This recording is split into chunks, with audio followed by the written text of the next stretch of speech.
కర్నూలు జిల్లా బొమ్మిరెడ్డిపల్లిలో తాము ఉద్యోగం చేయలేమని సచివాలయ ఉద్యోగులు సంబంధిత అధికారులకు స్పష్టం చేశారు. గ్రామంలో హత్యోదంతం అనంతరం తమపై టీడీపీ కార్యకర్తలు కక్ష కట్టి వ్యవహరిస్తున్నారని అధికారులకు ఫిర్యాదు చేశారు. ఈ మేరకు గ్రామ panchayat secretary Mallikarjuna, welfare assistant Surender Reddy, VA Sudheer Reddy, GMSK మహిళా police Renuka, digital assistant B Sunitha, AHA Indraja, PRO Boyavani, VS రమేష్లు తమ వినతి పత్రాన్ని, ఫిర్యాదును MPDO Suhasini, tahsildar Chandrasekhar Varma, CI Madhusudan Rao, SI Ashok, AO Akbar బాషాలకు అందజేశారు.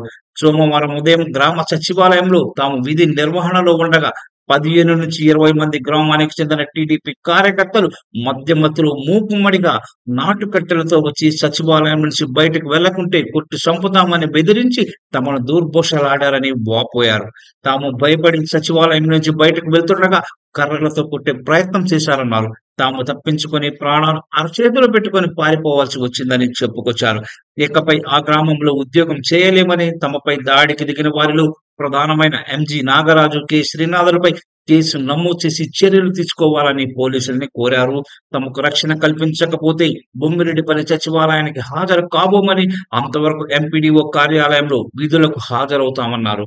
వినతి పత్రం, ఫిర్యాదు అందుకున్న సంబంధిత అధికారులు విషయాన్ని ఉన్నతాధికారుల దృష్టికి తీసుకెళ్తామని హామీ ఇచ్చారు. దీంతో బొమ్మిరెడ్డిపల్లి గ్రామంలో 2 రోజులుగా సచివాలయ, ఆర్బీకే సేవలు నిలిచిపోయాయి. ఆర్బీకే భవనానికి తాళం వేసి ఉండగా సచివాలయ భవనంలో పోలీసులు పికెట్ ఏర్పాటు చేశారు.